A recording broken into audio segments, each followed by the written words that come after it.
Bom dia, iniciando a sessão de julgamento da 7ª Câmara Julgadora do Tribunal de Impostos e Taxas do Estado de São Paulo, no dia 17 de novembro de 2022, a qual está sendo gravada e será disponibilizada posteriormente. Pediria para o Dr. Herbert confirmar a presença no sistema do EPAT.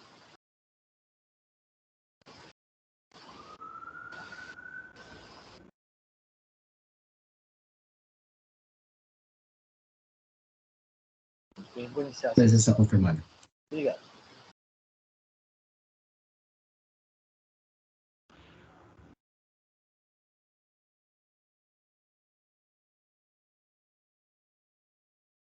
Muito bem, vamos iniciar os processos em que a pedido de sustentação oral e os patrões estão presentes.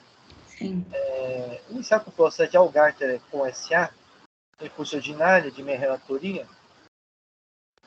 Qual o momento que eu vou fazer o registro da presença do patrão?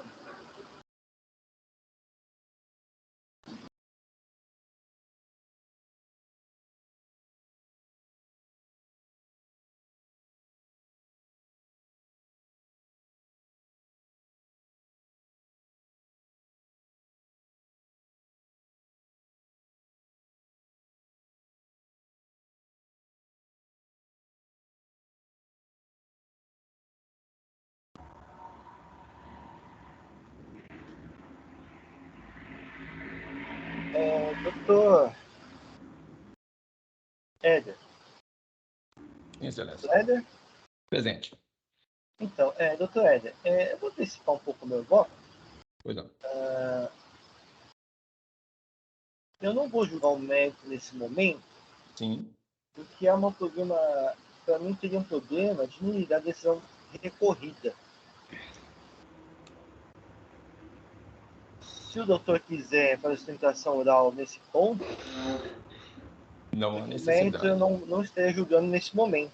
Não há necessidade. Bem? Já que Vossa Excelência vai suscitar uma preliminar de nulidade, não há necessidade de fazer a sustentação oral no momento, não. Então, eu vou ler o processo aqui, o relatório do voto. Pois não. Então, recurso ordinário, contra a decisão por PPD-TJ2, que julgou parcialmente procedente o AIM. São duas apurações fiscais, deixar de pagar ICMS referente às notas fiscais de serviço de telecomunicação, que foi emitida com itens de prestações onerosas de serviço de telecomunicação, chamados da tributação como se fossem não tributados. E deixar de pagar ICMS referente às notas fiscais de serviço de telecomunicações, que foram emitidos com itens de prestações onerosas de serviço de telecomunicação, diversos, sujeito a tributação como se fossem não tributados. Autuado promove a liquidação integral do item 1 do AIM, conforme certificado pelo fisco. A adição primeira instância julgou procedente em parte a parte remanescente do AIM com a aplicação dos juros a serem calculados pela taxa Selic. Conforme a decisão primeira instância, autuado interpôs recurso ordinário. Requerendo, ao fim, a inexigibilidade e nulidade dos valores constituídos no AIM. A dúvida de interpretação fiscal manifestou-se por não provimento do recurso ordinário. Eu já vou passar ao voto. No tocante ao item 1 do AIM, houve a liquidação integral da agência fiscal conforme certificado pelo fisco. Assim, nos termos do artigo 88 da Lei 13.457/2009, a extinção do processo em relação à correspondência e exigência. Relativamente à alegação de necessidade da decisão requerida apresentar relação de pertinência com as próximas premissas, trata-se de um compromisso com o decidido, cuja matéria de fato e de direito são objeto de reapreciação nos termos postos de recurso ordinário, consoante seu efeito devolutivo, previsto no parágrafo 5º do artigo 47 da Lei 13.457, não havendo assim qualquer marco na decisão requerida. Quanto à alegação de comprovação dos serviços prestados pelo recorrente, a decisão requerida, nos seus itens 42 e 43, aduz a ausência de informação sobre a rúbrica outras cobranças inversas. Então, transcrever aqui trecho da decisão requerida nesse sentido. No seguinte, no documento fiscal acima, a descrição do serviço sobre a rúbrica outras cobranças não indica que tipo de produto está sendo oferecido ao cliente, que a autuada considera serviço de valor adicionado. Diz ainda, diante da ausência de informação, o sendo autuado contribuinte do imposto estadual, deve-se considerar todo o valor cobrado como base de cálculo do imposto. No entanto, de fato, verificando as notas fiscais de folha 5.443 seguintes, há discriminação dos serviços cobrados sobre tal rubrica, como alegado pelo repoente. Embora nos itens posteriores da objeção recolhida seja percebida a apreciação específica das alegações relativas aos serviços prestados postos pela defesa, entendo que nesse ponto a referida decisão compromete a segurança de que o acervo probatório dos autos foi apreciado por reclamos por parte da autuada às folhas 16.590. Assim, os autos devem retornar para a instância para que nova decisão seja proferida. Por oportuno, a autuada alega que identificou que não foram incluídos na base de cálculo do CNS seguintes rubricas: assinatura MTL, compartilhamento de infraestrutura, reembolso de despesas, razão pela qual não refuta o entendimento da referida decisão recolhida sobre as mencionadas rubricas, a fim de que elas sejam desconsideradas por esse TIT. No entanto, verifico que tal assertiva não é verdadeira, uma vez que na nota fiscal de folha 5.865 consta expresso o serviço de compartilhamento de infraestrutura, que por sua vez está no demonstrativo de folha 2.444, compondo a rubrica assinatura de serviço de comunicação de dados. Nesse sentido, o termo circunstanciado expõe que os referidos serviços fazem parte das rubricas assinatura de serviço de comunicação de dados. Observe-se que a juntada de notas fiscais com amostragem atende ao artigo 22 da Lei 3457 de 2009, e cada autuado compartilhar os demonstrativos elaborados pelo fisco, de forma objetiva, com indicação precisa de erro ou incorreção encontrados, com a acreditação correspondente à comprovação, sob pena de ser por exatos os dados mínimos constantes, consoante parágrafo 1º da norma legal. Assim, para que haja pretendida desconsideração de serviços, assinatura MQL, compartilhamento de infraestrutura e reembolso de despesa por esse tipo, deveria a autuada comprovar que eles não são objetos pendentes autos. Estar que ausente tal comprovação, neste momento, não acolhe o pedido de desconsideração de fitas rubricas por esse tipo. Predisposto, anula sua recolhida, devendo os autos retornar para uma instância para que nova decisão seja proferida. É assim que eu vou. Qual o momento que eu vou fazer registro do voto?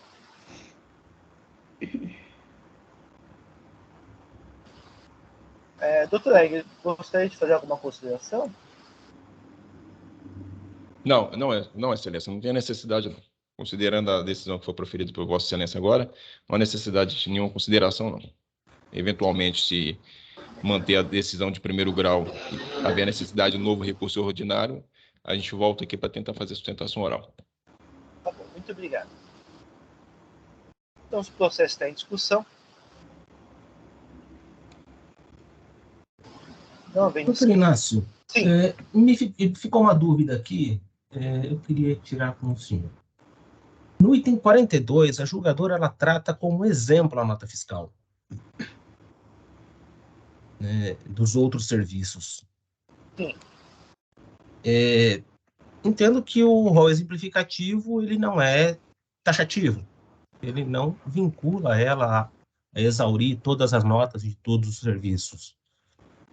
O problema, para mim, doutor Herbert, com esse dizer dela, para mim a decisão ficou, assim, gerou uma certa dúvida em relação, ela fez a título exemplificativo, mas com esses dizeres, para mim restou a dúvida se analisou devidamente todo o acervo probatório dos autos, se ela olhou todas as notas fiscais. Bom, no decorrer do voto, ela não traz as notas, realmente ela não traz as notas, mas ela traz a apreciação dos outros serviços. Sim, ela aprecia os outros serviços de acordo com que as alegações da defesa. Então, para mim, essa decisão ficou meio contraditória. De um lado, ela analisa todas as rubricas, de outro lado, ela fala que deve se manter o valor cobrado na base de cálculo, porque nessa nota fiscal não tem a descrição de serviços. O que eu verifiquei assim não é bem verdade. Então, para mim, está gerando uma certa dúvida essa decisão. Para evitar qualquer problema posterior, eu entendo que seria melhor sanar essa decisão primeiro. Porque se ela olhou uma nota e ela acha que nessa outra cobrança não tem indicação do tipo do produto, que eu verifiquei não é bem verdade, resta dúvida se ela analisou as outras notas fiscais. Embora ela tenha rebatido o que a defesa argumentou. Então essa decisão para mim não ficou muito clara. Gera uma certa dúvida. Por Por isso que eu achei mais conveniente sanear nesse momento. Eu tinha rascunhado há pouco um voto acompanhando o senhor quase que na integralidade, divergindo apenas na anulação da decisão e pedindo a complementação. Então, a decisão de primeira instância não seria derrubada, ela seria mantida, mas pediria complementação com outros exemplos de notas fiscais dos serviços. Tudo bem, doutor Heber. Se quiser solicitar uma preferência, fique à vontade. Eu vou expor aqui o que eu rascunhei e submeter aos pares, e aí, sendo o caso, a gente retoma a discussão. Solicitar voto de preferência.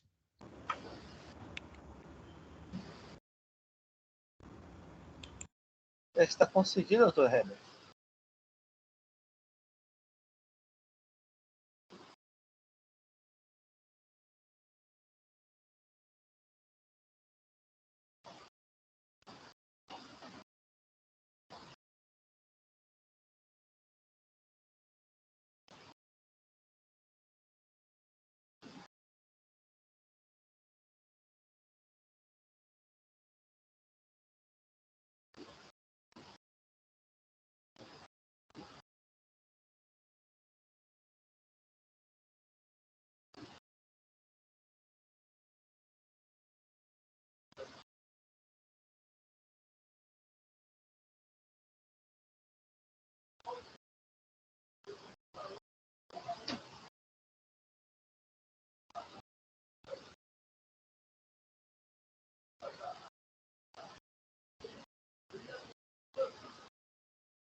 Se me permite ler. Sim, à vontade. Primeiramente, parabenizo o ilustre relator pelo venerável voto condutor apresentado na presente sessão. Acolho na íntegra seu relatório, por narrar de forma sintética e fidedignamente o curso processual entabulado. Assim como também acompanho em grande parte o mérito apreciado para apresentar voto de preferência, divergindo apenas de sua conclusão. Isso, pois, entendo que o juiz Acon, nos itens 42 a 44 de sua sentença de folhas 16.560 a 16.580, para fundamentar seu convencimento, expôs apenas exemplo de serviço de telecomunicação excluído da incidência do ICMS. Aí eu cito o item 42, grifando o final. Item 42. A autuada, em sua defesa, alega inexigível imposto por se tratarem de serviços, acessórios e complementares. A autuada, na emissão das notas fiscais de serviços de telecomunicação, exclui alguns produtos da incidência do ICMS. E grifei, vejamos o exemplo abaixo. Desta forma, considerando o rol exemplificativo, por conceito não se restringe apenas ao elemento apresentado, respeitosamente, parece-me temerária a conclusão de que a apreciação de todo o acervo probatório teria sido comprometida pela julgadora em sua decisão. No mais, o julgado sequer foi omisso quanto à apreciação da incidência do ICMS sobre os demais serviços acessórios e complementares. Apenas não os exemplificou com documentos fiscais, a exemplo do que fez na rubrica Outras Cobranças, nos itens 42 a 44, e a citação das notas fiscais de serviços de telecomunicações, NFST, não deve ser tida como condição sine qua non para demonstrar a efetiva apreciação das provas. Portanto, aqui a minha divergência, em lugar de novamente anular integralmente a decisão recorrida, proponho que os autos retornem à primeira instância administrativa, mas para que o julgado seja apenas complementado com alguns outros exemplos de NFST compostas por serviço de valor adicionado, SVA, excluídos indevidamente da incidência do ICMS. É um voto semelhante, um pouco diferente do que o doutor apresentou. Okay, Submeto aos pares. Devolvo a palavra ao presidente. Ok, obrigado, doutor Herbert. Eu vou manter meu voto porque eu acho que é melhor anular a decisão inteira, no sentido de que permitiria corrigir na íntegra essa decisão. Eu não sei como o julgador corrigiria a decisão dele, né? Então, eu prefiro, já que vai retornar à primeira instância, anular na íntegra, para que também seja livre para apreciar a matéria da forma que entender. O processo ainda está em discussão. Não havendo mais inscritos. O patrono deseja se manifestar a respeito da preferência? Sim. O patrono deseja se manifestar acerca da preferência? Doutor Hélio? Eu gostaria de me manifestar. Com relação ao voto da preferência, entendemos que melhor seria o voto do relator, no sentido de anular toda a decisão, porque senão poderia gerar futura divergência até em que parte seria recorrível ou não a decisão que será novamente proferida se for feita a complementação. E não se teria uma decisão unificada. Seria decisões parceladas nos autos. Isso poderia gerar até futuras divergências aí para fins de, eventualmente, para saber qual parcela que está em vigor, aquela que não está. Então, acredito que o melhor no momento seria a devolução dos autos com a anulação integral da decisão para que a própria juíza de primeiro grau possa deliberar conforme bem entender essa deliberação que está sendo tomada aqui agora. Bem, obrigado, doutor Éder. O processo ainda está em discussão. Não havendo mais inscritos, vou encerrar os debates. Vou verificar o quórum de presença.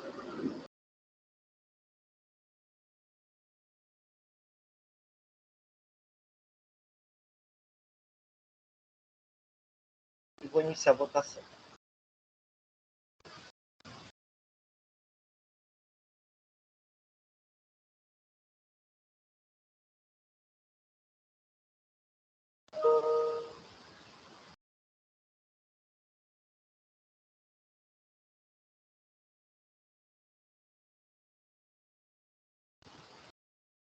Só um momento que o sistema de empate caiu para mim.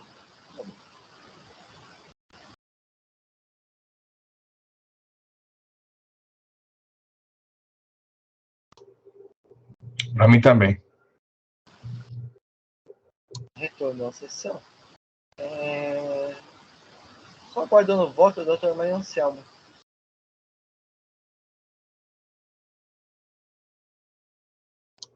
Doutor Maria Anselmo está sem som? Já apareceu meu voto, Inácio? Já, o seu já. O meu tá rodando aqui. Então, o seu voto apareceu, sim. Já apareceu agora.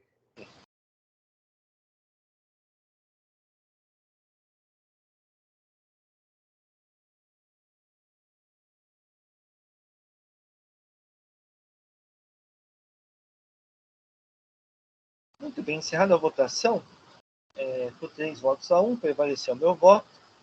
Então, os autos vão retornar à primeira instância para que nova decisão seja proferida. Agradeço a presença do Dr. Éder. Eu que agradeço e bom dia para todos. Bom dia. Bom dia.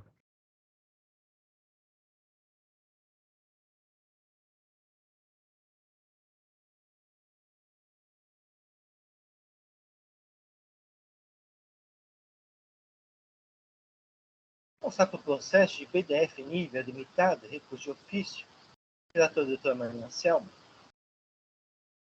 Só um momento que eu vou fazer registro da sustentação oral, um momento só.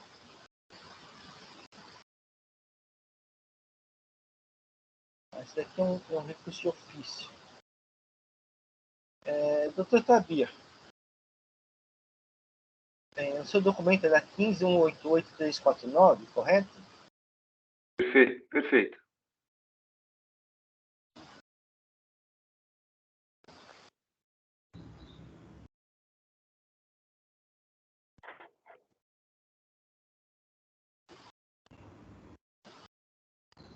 Muito bem, então o Dr. Maria Anselmo nos apresentou os autos. Tá, um minutinho só. Deixa eu...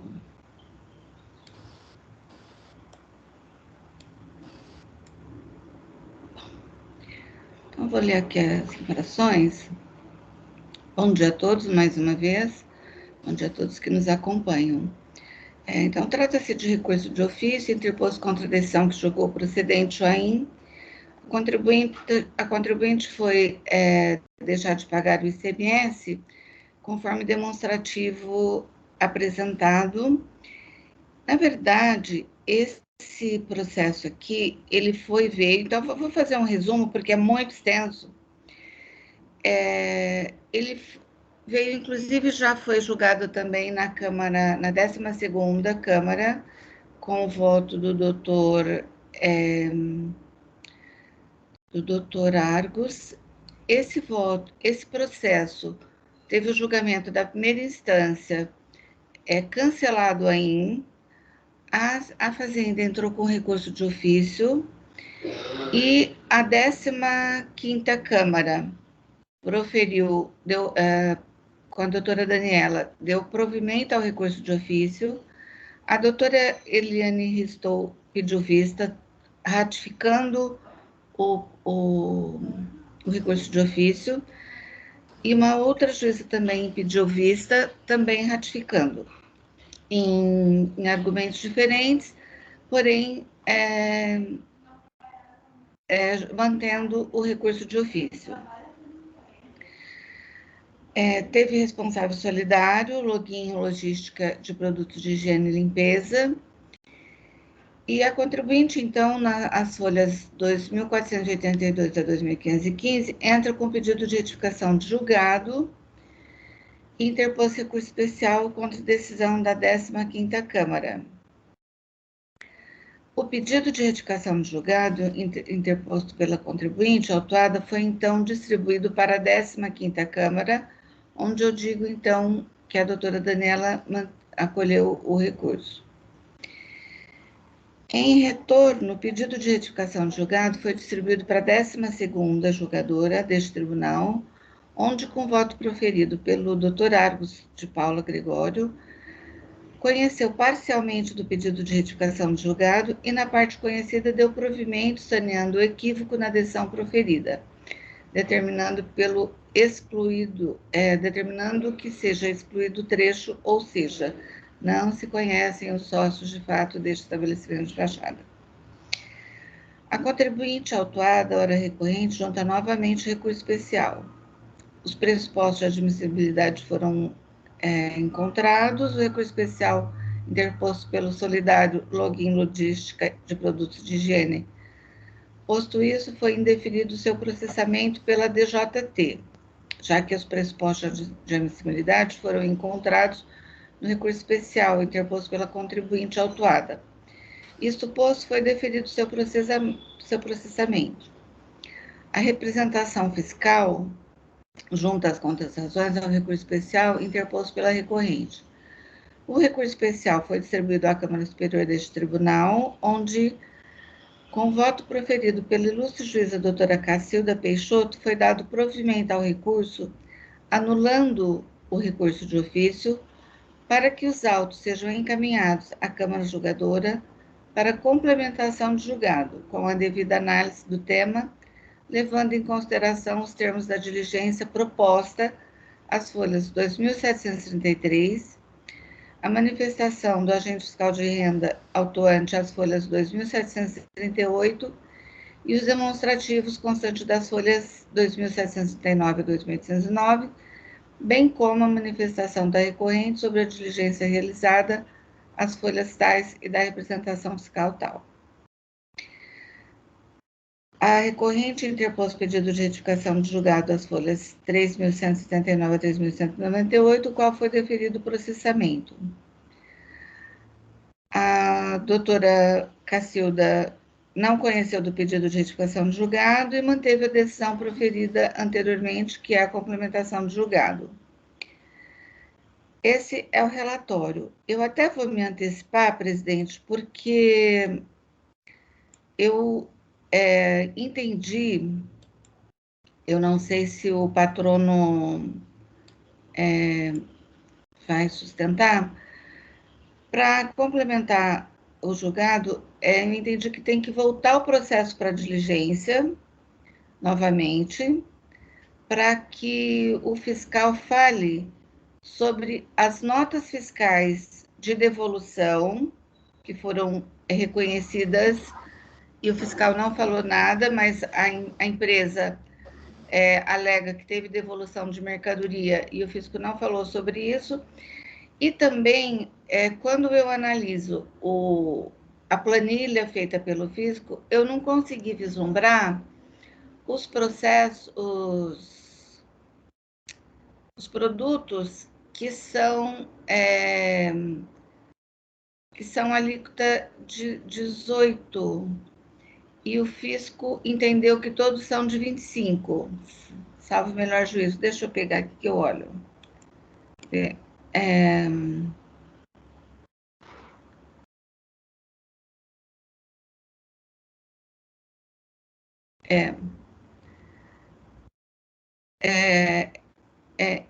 Embora o fisco tenha corrigido grande parte das alíquotas aplicadas no AIM, ele manteve a aplicação da alíquota 25 em relação aos produtos listados na tabela de folhas 2.835, onde ele discorda da aplicação da alíquota 25 sobre os produtos classificados na posição 3307-2090, as folhas 2.835 e 2.836, que se trata de lenço, peças, soft mic e tal. Então, eu estou assim, entendendo que eu devo retornar o processo para uma nova diligência, porque eu acredito que depois possa dar uma nulidade. Eu não sei se o doutor vai querer manifestar alguma coisa ou complementar alguma coisa a respeito disso.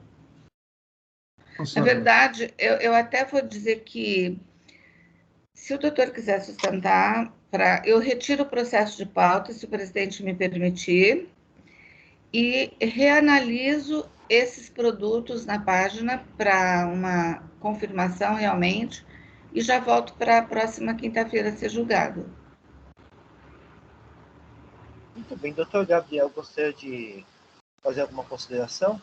Obrigado, senhor presidente. Senhora relatora, estamos de acordo com a diligência. Gostaria de pontuar uma questão que a senhora mencionou das devoluções, também há recusas nesse item. Então, só para confirmar de fato, a diligência também vai contemplar as notas fiscais recusadas. Então, a princípio, a diligência está mais voltada para isso, mas por que o meu pedido de retirada de pauta? Porque eu gostaria de reanalisar os produtos, se de fato a fiscalização considerou, se são realmente de 25%, e a fiscalização considerou o todo 25%, eu fiquei meio sem... assim, eu gostaria também que a fiscalização revesse isso, mas eu gostaria de rever o que eu realmente vi, né, na análise mais assim, no todo, mas eu gostaria de analisar com mais profundidade esse lado também. Mas o motivo do retorno da diligência, a princípio, doutor, é exatamente no que diz respeito às notas fiscais de devolução, até porque elas foram apresentadas pela autuada tempestivamente na defesa, entendeu? E nada se falou sobre elas. Então, a doutora Cacilda, ela muito bem, como muito detalhista, ela realmente percebeu que não foram, né, não foi dito nada, por isso que ela pede a complementação. Muito bem, então, doutor Maria Anselmo, prefere retirar de pauta ou... Prefiro para reanalisar esse item dos produtos classificados com 25 ou 18, porque o fisco, ele refez, mas ele refez com todos os produtos 25. Ok. Então, a pedido da doutora Maria Anselmo, eu vou devolver o processo para a relatora. Então, doutor Gabriel, o processo retorna oportunamente. Pode já, se o presidente preferir, já na próxima quinta, já trago o presidente na próxima sessão. Na próxima sessão, digamos assim, a pauta já está montada. Tá bom. Tá. Então, se for, vai ser na outra semana. Ok, doutor. Tudo bem, doutor Gabriel? Obrigada, presidente. Muito obrigado. Tenham um bom dia, senhores jogadores. Obrigada, doutor. Obrigado. Então, Marcelo, eu vou devolver o processo para você, tudo bem? Obrigada, presidente. Eu revejo esses itens que me deixaram um tanto encabulada aqui.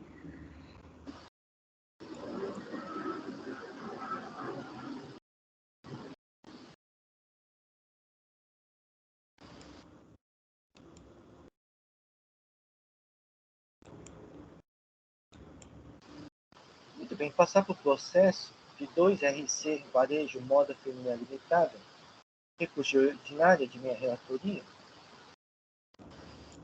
Qual o momento que eu vou fazer registro da presença do patrono?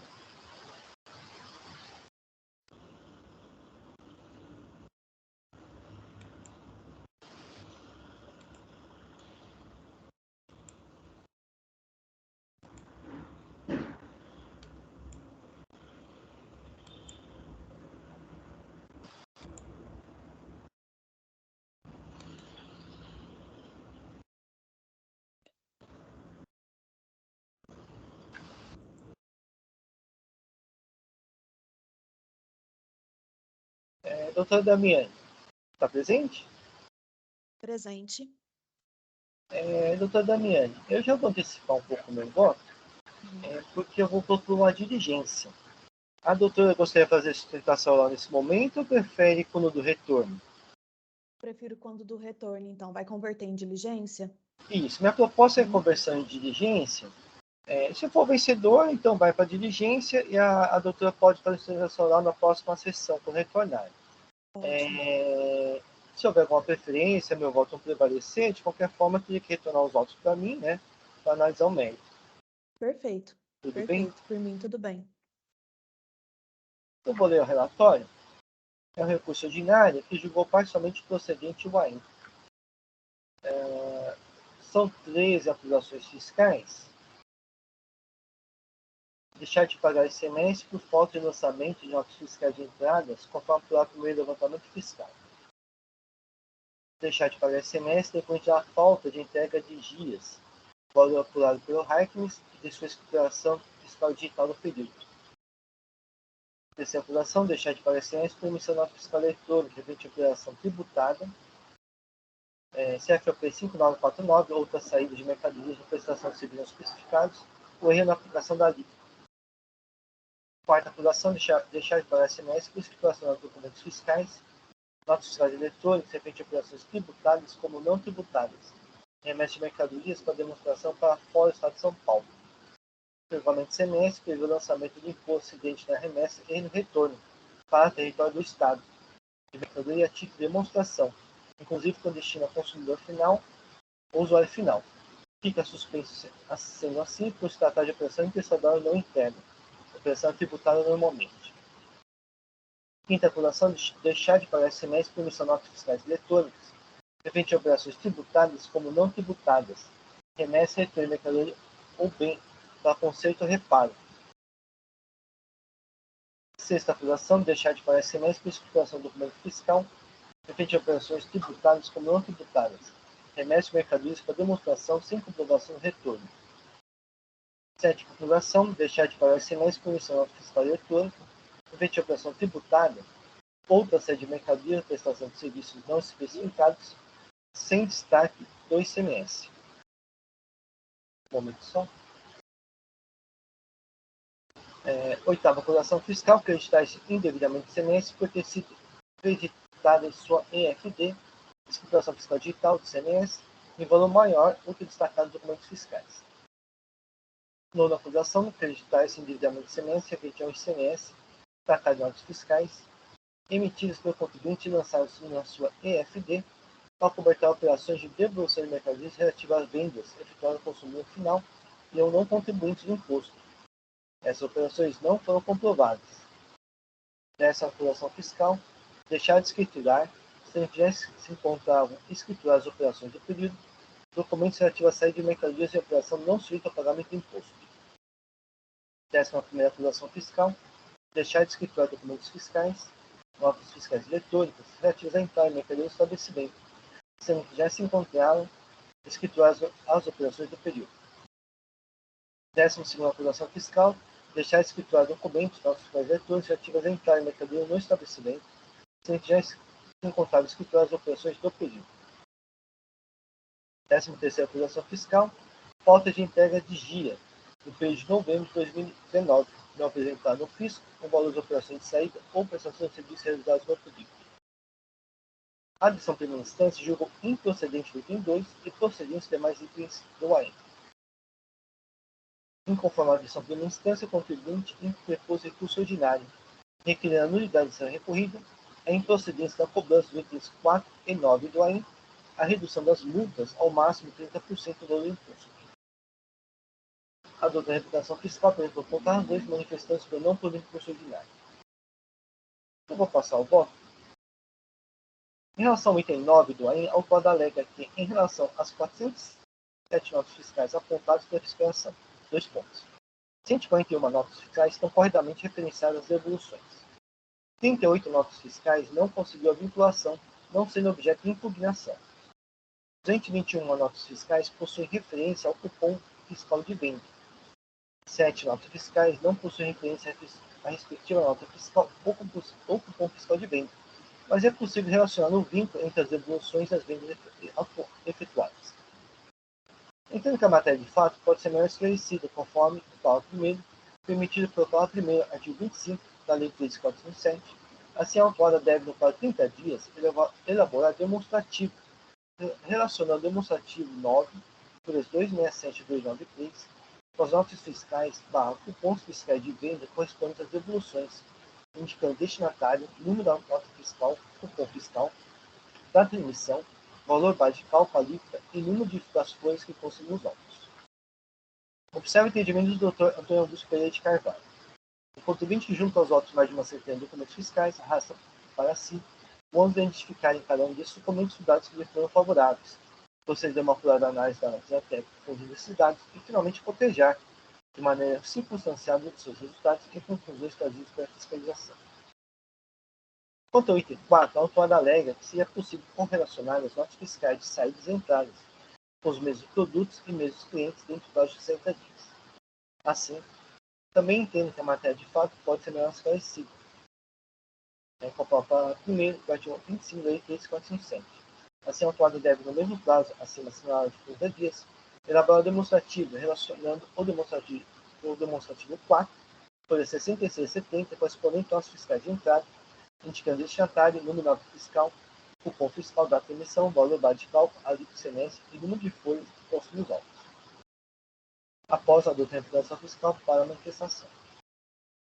Então, doutora, basicamente, ficou clara a diligência? Ficou sim, para realmente juntar no processo documentos que memória de cálculo e etc, que a gente consiga verdade, realmente assim, relacionar. às vezes os documentos já estão nos autos, mas Uhum. fazer o seguinte, pegar o demonstrativo do fisco, tá, e correlacionar os documentos que vocês trazeram nos autos. Sim. Fazer essa correlação e Perfeito. indicar as folhas, né, que estão nesses documentos. Uhum. Tá? Porque do jeito que está, fica difícil de eu analisar. Entendi. Perfeito. Perfeito.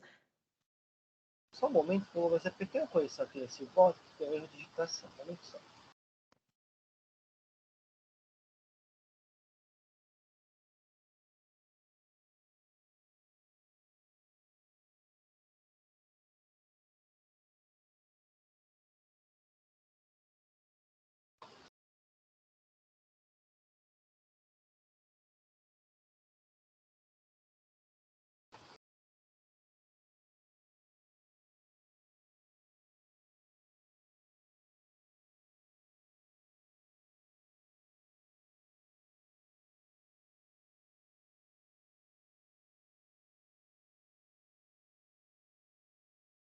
Muito bem, o processo está em discussão.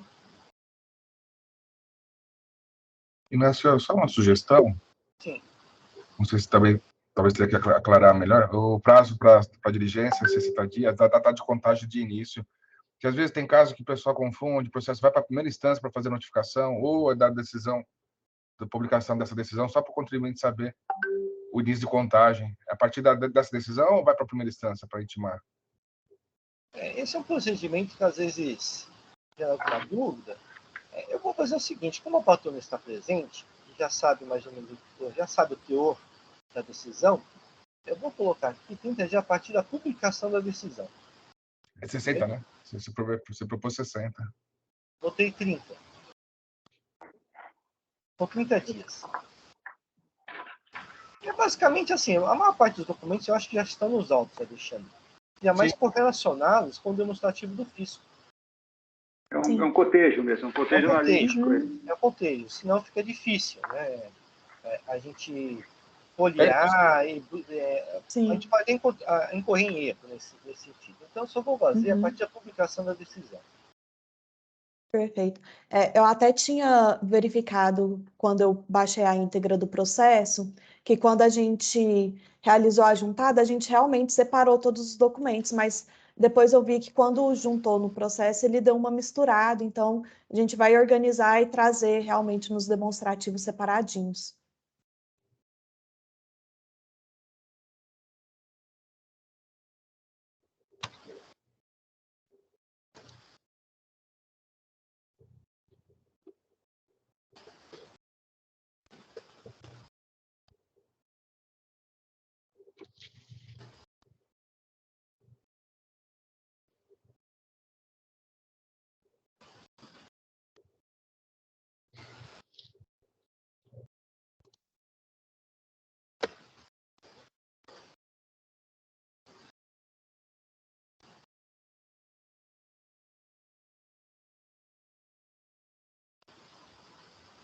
Muito bem, já usei meu voto, então fica com 30 dias contado a partir da publicação dessa decisão. Provavelmente deve ser publicado amanhã, doutor. Então, o processo ainda está em discussão. Não havendo inscritos, vamos encerrar os debates. Vou verificar o quórum de presença.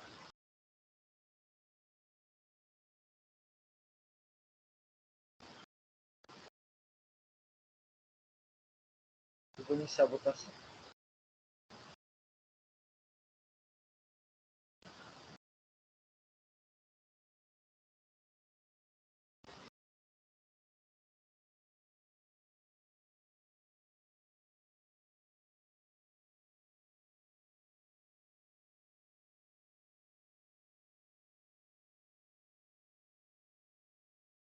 Encerrada a votação, então o processo foi convertido em diligência nos termos do meu voto. Agradeço a presença da doutora Damier. Muito obrigada.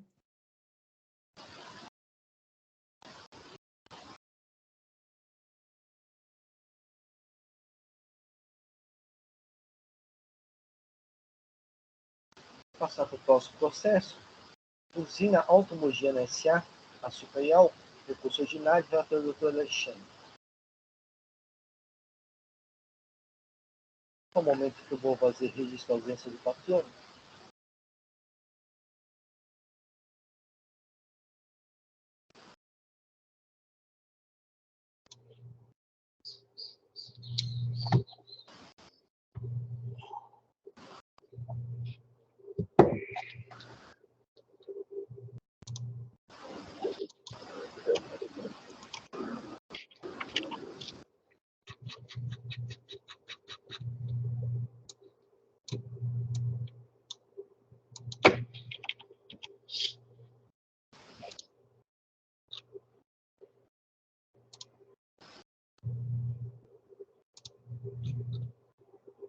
o Dr. Alexandre está nos apresentando os autos. Sim, já está, inclusive, disponível. É uma fração composto de 2 itens, né, os 2 de creditamento devido realizado aqui pelo contribuinte. O primeiro deles, referente à escrituração de documentos fiscais, de entrada de mercadorias para uso e consumo do estabelecimento. E o segundo, de aquisição de ativo permanente não relacionado com o setor de industrialização do estabelecimento. O prestado de defesa, a auto-infração foi mantida em primeira instância. O contribuinte apresentou recurso ordinário sustentando decadência de parte da acusação fiscal, que teria direito aos créditos do item 1 porque seriam a aquisição de lubrificantes destinados à utilização no setor industrial dela, vinculados à produção principal da empresa, que atua na área de cultivo e produção de açúcar. E no item 2, ela também se entende credora de ter direito ao crédito do imposto na aquisição de partes e caminhões destinados à atividade. Questiona a taxa de juros, protetor por sustentação oral, mas acho que contribui. O patrono não pôde comparecer, né? Algum problema.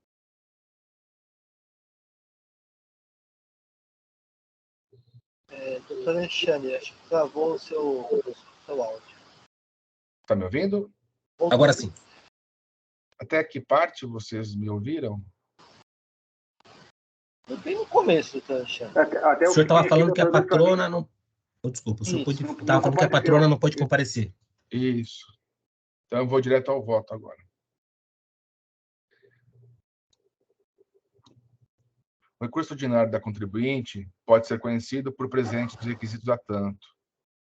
O contribuinte que se dedica ao cultivo e industrialização de cana-de-açúcar para a produção de açúcar, etanol, energia e sua comercialização, é acusado de ter se creditado indevidamente do imposto na entrada de mercadorias de lubrificantes destinados ao uso e consumo do estabelecimento, esse no item 1, e no item 2, na aquisição de ativo permanente não relacionado diretamente com o setor de industrialização. Analise inicialmente a alegação recursal, que trata da decadência de parte das acusações fiscais. Alega o contribuinte que as exigências fiscais que se referem a aquisições ocorridas no período entre janeiro e dezembro de 2016, sendo que a data da lavratura do AIN ocorreu em 28 de julho de 2021 e sua notificação em 29 de julho, motivo pelo qual entende que as exigências do período de janeiro de 2016 a 27 de julho do mesmo ano teriam sido atingidas pela decadência, conforme regra do artigo 150, parágrafo 4º do CTN. Sem razão, eu vou precisar corrigir esse teor aqui, posteriormente, presidente.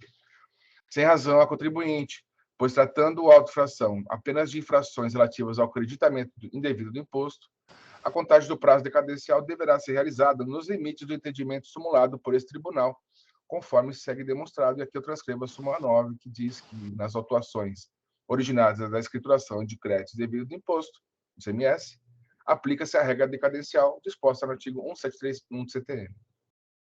Importante mencionar que o entendimento constante de súmulas editadas pelo Egresso Tribunal de Depósitos e Taxas de São Paulo tem caráter vinculante nos termos do artigo 52 da Lei 13.457, que eu também transcrevo aqui a seguir. Assim, tratando o auto de infração inaugural em seus dois itens, do creditamento devido do imposto, decorrente de escrituração de documentos fiscais, ocorrida entre janeiro e dezembro de 2016, nos termos da regra do artigo 1731 do CTN, teria o fisco até 31 de dezembro de 2021 para lavrar para a acusação fiscal, prazo que foi respeitado, pois, como mencionado pela própria contribuinte, o auto de infração foi lavrado em 28 de julho de 2021 e sua notificação ocorreu em 29 de julho, motivo pelo qual não há que se falar em decadência de qualquer das exigências constantes da acusação fiscal. No mérito, quanto ao item 1, alega a contribuinte que no desempenho de suas atividades agroindustriais utiliza máquinas e equipamentos pesados, impulsionados por motores de combustão interna, e que demandam imensa quantidade de lubrificantes para a manutenção de seu regular funcionamento. Afirma ainda que a exigência fiscal do item 1 é contrária ao princípio do constitucional da não combatividade, pois entende que tem direito ao crédito do imposto decorrente da aquisição de lubrificantes, por serem produtos essenciais e necessários à sua atividade rural, e que são integralmente consumidos durante o processo de produção, tendo em vista o alto nível de mecanização de seu setor agroindustrial. Em que pese as bem elaboradas razões recursais apresentadas pela contribuinte, da maneira como analisa a questão, deve ser privilegiada a decisão recorrida de primeira instância na parte que decidiu pela manutenção do item 1, pois correta em sua análise. Vejamos. Importa mencionar de início que a própria contribuinte reconhece em suas razões recursais que os lubrificantes por ela utilizados não compõem o produto final produzido, sendo utilizados apenas para a lubrificação dos motores de seus equipamentos, ou seja, Trata-se de produtos que não são incorporados ao produto final e que também não se desgastam instantaneamente no momento da industrialização. A Decisão Normativa CAT 1 de 2001 estabelece diretrizes para definir se determinado produto pode ou não ser considerado como insumo de produção ou como material intermediário, aptos a autorizar a tomada do crédito do imposto, e os produtos que, em razão de sua utilização, devem ser considerados apenas como materiais de uso e consumo do estabelecimento, não autorizando a tomada de crédito de imposto. Vejamos. E aqui eu transcrevo trechos da Decisão Normativa CAT 1 de 2001. Só vou ler o final aqui. No item 3.1, em relação a insumo, nessa linha, como tais, tem-se a matéria-prima, material secundário ou intermediário, material de embalagem, combustível e energia elétrica consumidos no processo industrial ou empregados para integrar o produto objeto da atividade de industrialização. Entre outros, tem-se ainda, a título de exemplo, os seguintes insumos que se desintegram totalmente no processo produtivo de uma mercadoria ou são utilizados nesse mesmo processo produtivo para limpeza, identificação, desbaste e solda. E aí tem uma lista extensa aqui de produtos, mas entre eles não há os lubrificantes. E eu vou no item 5, que fala de mercadoria para uso e consumo, e diz ela aqui que assim é considerada mercadoria para uso e consumo a mercadoria que não for utilizada como na comercialização ou que não for empregada para a integração no produto ou para consumo no respectivo processo de industrialização ou produção rural. Eu sigo no voto? Assim, só pode ser considerados insumos os produtos que se consomem imediatamente no processo produtivo ou que integrem o produto final, não gerando direito ao crédito aqueles que se degradam ao longo de extenso tempo e que devem ser substituídos apenas porque perderam suas propriedades, como é o caso de óleos lubrificantes que são utilizados pela contribuinte apenas para lubrificação interna de motores e equipamentos que utiliza, e que, por tal motivo, devem ser tratados apenas como materiais de uso e consumo do estabelecimento. Cabe mencionar que, referida a questão, encontra-se devidamente analisada na resposta consulta tributária 4906 de 2015, que trata do mesmo assunto discutido pela contribuinte nesses autos, conforme o teor que sai transcrito. Diz aqui a resposta. Item 2. Relata a contribuinte que utiliza em seu processo industrial óleos e lubrificantes utilizados para a lubrificação e redução de atrito dos equipamentos dispostos pela usina, sendo empregados diretamente em seu processo produtivo. A consulente elenca óleos e lubrificantes utilizados no processo, entendendo que eles revestem a condição de insumo na condição de materiais intermediários, pois são indispensáveis ao processo produtivo e são integralmente consumidos na atividade fim do estabelecimento.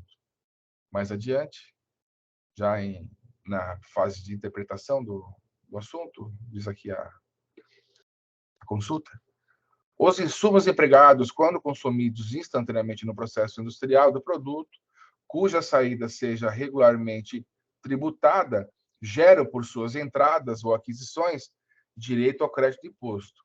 Não é o caso dos óleos lubrificantes apresentados pela consulente. No que se refere aos lubrificantes, por se tratarem de material de uso e consumo do estabelecimento, suas entradas somente darão direito ao crédito do valor do ICMS, que onera suas entradas ou aquisições a partir de 1º de janeiro de 2020. Nós temos o artigo 33, inciso 1 da Lei Complementar 87 de 96, na redação da Lei Complementar 138 de 2010. Eu sigo no meu voto. Importa mencionar que a data que consta da atual redação do artigo 33 da Lei Complementar 87 de 96, mencionada na resposta à consulta acima transcrita, foi alterada pela Lei Complementar 171 de 2019 para 1º de janeiro de 2033, conforme a atual redação que eu transcrevo aqui. Então, a regra não confronta as demais normas que tratam da não cumulatividade do imposto, sobretudo porque o crédito ICMS decorre da aquisição de materiais de uso e consumo. Também, o crédito ICMS decorrente da aquisição de materiais de uso e consumo também tem vedação tratada no artigo 66 do Regulamento do ICMS, conforme se vê dos incisos 1 e 5 a seguir transcritos. Assim, veja ainda que até mesmo a prova produzida pela contribuinte confirma que os lubrificantes por ela utilizados, foram utilizados no serviço de manutenção periódica dos equipamentos utilizados, conforme resultado do laudo técnico de folhas 9593, 9821, cujas conclusões são a seguir transcritas. E aqui o resultado do laudo, que a contribuinte apresenta em defesa ainda, afirmando que a usina Alta Mogiana, a empresa que também realiza a manutenção de toda a sua frota internamente, e que diz ainda que é essencial a manutenção preventiva, realizar a troca de óleos lubrificantes dos equipamentos, conforme períodos recomendados pelos fabricantes dos mesmos, pois óleos usados acumulam com o tempo impurezas e acidez, reduzindo suas propriedades lubrificantes. Nesses termos, segundo meu voto, como os lubrificantes utilizados para contribuinte não se consomem durante o processo de produção, sendo utilizados apenas na manutenção de equipamentos, de maneira contínua e substituídos apenas na medida em que sua vida útil se esgota, não podem ser enquadrados nem na definição legal de insumos, nem na de materiais intermediários, e sim como materiais de uso e consumo, que não autoriza a tomada do crédito ICMS, motivo pelo qual o item 1 do auto-infração. Quanto ao item 1, se mostra correta a decisão recorrida, devendo ser mantida. Quanto ao item 2 do auto-infração, a contribuinte questiona a acusação fiscal por entender que os créditos glosados se referem a partes e peças destinadas a bens do ativo imobilizado, cujo crédito fracionado, 1/48, está de acordo com a regra do artigo 20 da Lei Complementar 87 de 96, bem como legislação estadual dessa normativa CAT 1 e jurisprudência desse tribunal. Afirma tratar-se de glosas de créditos decorrentes de escrituração de documentos fiscais, de aquisição de caminhões-pipa, semi-reboques canavieiros, compartimentos de comboio e também aquisição de partes e peças destinadas a compor a planta industrial e instalações destinadas à atividade fim da empresa, e remontam aos anos de 2013 a 2016. Esses créditos glosados decorrem de referidas aquisições, cujos créditos foram tomados na proporção de 1/48, refletindo no período atuado, compreendido entre janeiro e dezembro de 2016. A decisão recorrida é tida por manter o item 2, ao entendimento de que o crédito do imposto foi indevidamente lançado, por decorrer de entrada de mercadorias destinadas a consertos e manutenções de equipamentos, máquinas e instalações industriais. Verifica inicialmente que a decisão recorrida quedou-se silente em relação à parte dos produtos cujos créditos foram glosados no item 2. Isso porque o demonstrativo de folhas 158/177 não contém apenas peças destinadas a consertos e manutenções, como se vê a folha 158, na qual consta a glosa de créditos decorrentes da aquisição de inúmeros caminhões que foram utilizados pela contribuinte em serviço de apoio ao cultivo da cana, tais como oficinas mecânicas móveis, caminhões-pipa utilizados no combate de incêndio dos canaviais, caminhões-tanque destinados ao reabastecimento de equipamentos utilizados na colheita de cana, borracharia móvel, etc. Assim, tratando dos assuntos de maneira separada, em relação à parte da decisão recorrida, que diz respeito à glosa de créditos do imposto decorrente da aquisição de partes e peças, destinados a conserto e manutenção de equipamentos utilizados no cultivo da cana, entendo que deva ser mantida a decisão recorrida, sobretudo à luz dos itens 14/17 da decisão normativa CAT 1 de 2000, que eu transcrevo a seguir, e eu leio só o item 17 da decisão. Já no que pertine às partes e peças adquiridas separadamente para o fim de manutenção, reparo e conserto, não contabilizadas no ativo imobilizado, de máquinas ou equipamentos não geram por suas aquisições o direito de lançar na escrita fiscal o valor do imposto correspondente. Eu sigo no meu voto. Quanto ao crédito decorrente da aquisição dos caminhões utilizados no serviço de apoio ao cultivo da cana-de-açúcar, por não terem utilização direta com a atividade principal desenvolvida para contribuinte em relação ao cultivo da cana ou produção do açúcar, não permite a tomada do crédito do imposto, entendimento que se mostra de acordo com a decisão normativa CAT 1 de 2001, conforme trecho a seguir transcrito. Item 3.3. Ativo permanente, fala do ativo permanente, são os bens que dão direito ao crédito do valor do ICMS, apenas os bens relacionados à produção e ou comercialização de mercadorias ou a prestação de serviços tributados pelo ICMS, ou seja, quando se tratar dos chamados bens instrumentais, vale dizer, bens que participam no estabelecimento, no processo de industrialização. Referido entendimento, também foi adotado em recente decisão unânime proferida pela colina Câmara Superior desse Tribunal nos autos do processo, nos autos do auto infração 4.116.345, em julgamento de recurso especial de relatoria da ilustre juíza Cacilda Peixoto, cuja ementa e trecho segue transcritos. Vou ler só o que eu destaquei. Crédito devido ICMS devido à aquisição de ativo imobilizado, a lei e a atividade de estabelecimento. Considerando que a atividade da autuada é a produção de açúcar e álcool, e os caminhões adquiridos utilizados nas atividades de oficina, borracheiro, bombeiro, manutenção de estradas e transporte de maquinário, de combustível e de água potável, nas áreas de plantio de cana-de-açúcar, não estão diretamente vinculados à atividade principal da autuada, pois não diz respeito ao processo de industrialização realizado para a produção de mercadoria tributada, sendo, portanto, considerados alheios à atividade do estabelecimento. Isso consta da ementa e mais adiante no voto. Ela menciona aqui que trata-se de acusação de crédito devido de imposto correspondente à entrada de ativo, caminhões, utilizados, enfim, alheio à atividade de estabelecimento. E repete aqui, oficina, borracheira, bombeiro, manutenção de estradas, transporte de maquinário, etc. E mais adiante, ela repete o texto que está na ementa, confirmando que esses caminhões não dizem respeito direto à produção do açúcar e não podem ser, o crédito decorrente da sua aquisição não pode ser utilizado pela contribuinte. Eu sigo no meu voto nesses termos,